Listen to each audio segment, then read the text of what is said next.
Hi kiddos, we're reading Alice's Adventures in Wonderland by Lewis Carroll. This version is adapted by Debbie Guthery and is illustrated by Jason Alexander. We're on Chapter 5, Advice from a Caterpillar. The caterpillar and Alice looked at each other for some time in silence. At last the caterpillar took the pipe out of its mouth and spoke to her in a sleepy voice. "Who are you?" he asked.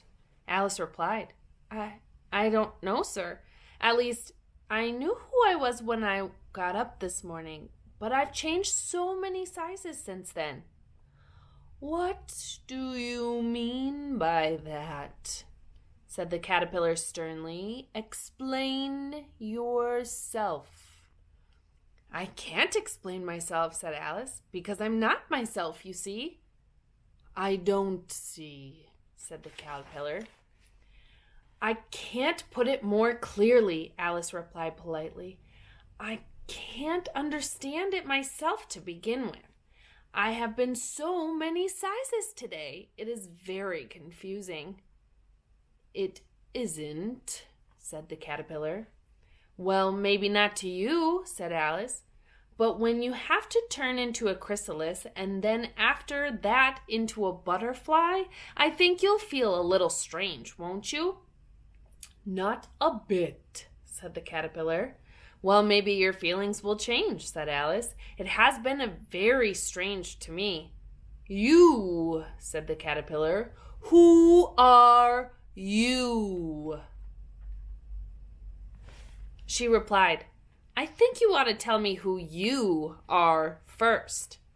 "Why?" said the caterpillar. He had a good point and didn't seem to be in a very good mood. So she decided to leave and began walking away. "Come back," the caterpillar called after her. "I've something important to say." Alice turned and came back again. "Keep your temper," said the caterpillar. "Is that all?" said Alice, holding in her anger as well as she could.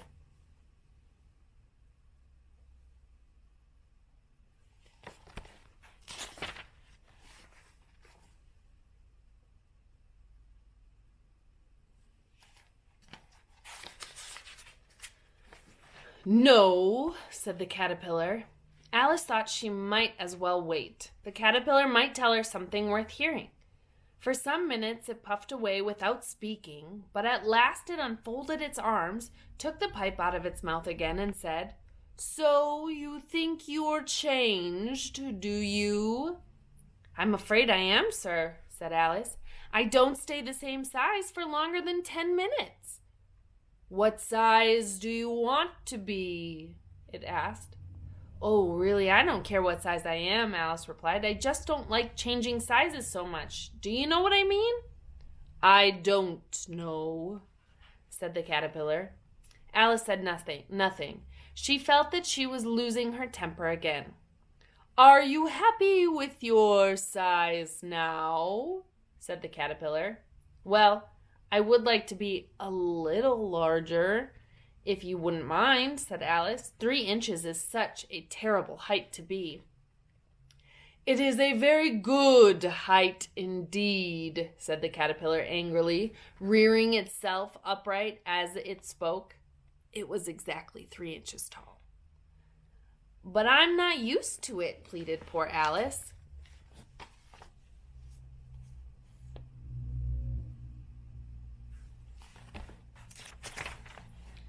"You'll get used to it in time," said the caterpillar. It put the pipe back in its mouth and began smoking again. This time Alice waited until the caterpillar chose to speak again. The caterpillar took the pipe out of its mouth and yawned once or twice. And then it shook itself. Then it got down off the mushroom and crawled away in the grass, saying as it went, "One side will make you grow taller, and the other side will make you grow shorter." "One side of what? The other side of what?" said Alice. "Of the mushroom," said the caterpillar, and then it crawled out of sight. Alice looked at the mushroom, trying to figure out which two sides did what. It was perfectly round, so it was hard to choose. So she stretched her arms around it as far as they would go and broke off a bit of the edge in each hand.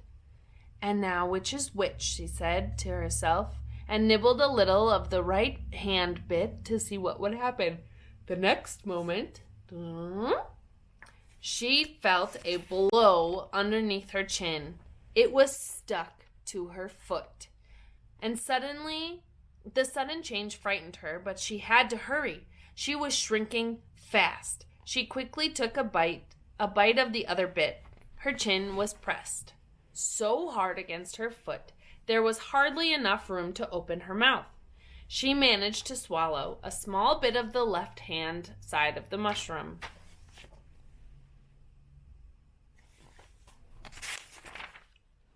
My head is free at last, Alice said with delight. Her happiness faded when she realized she could not see her shoulders.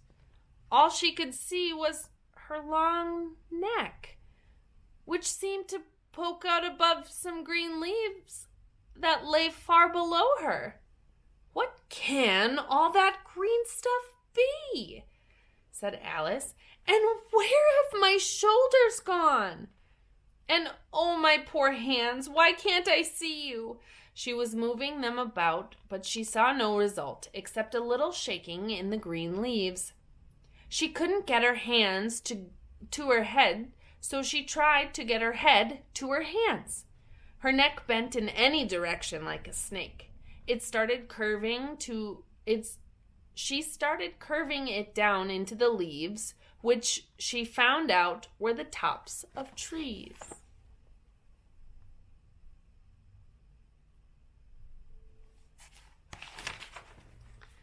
Alice moved her neck in and out of the trees. It kept getting tangled among the branches, so she had to stop and untwist it until, at last, she found her shoulders. She remembered that she still held the pieces of mushrooms in her hands and started nibbling at one and then the other. She grew sometimes taller and sometimes smaller until she finally got back to her regular height.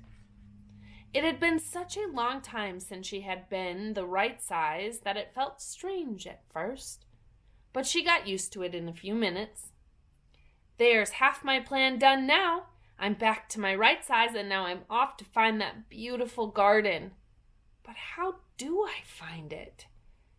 As she said this, she saw in front of her a little house about 4 feet high. "I can't go to that house being this size. I would scare whoever lives there out of their wits." So she began eating the right-hand bit of mushroom again and didn't go near the house until she was 9 inches high.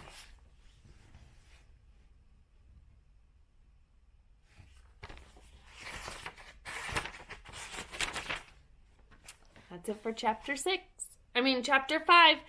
The next chapter is called Pig and Pepper. What do you think it's going to be about?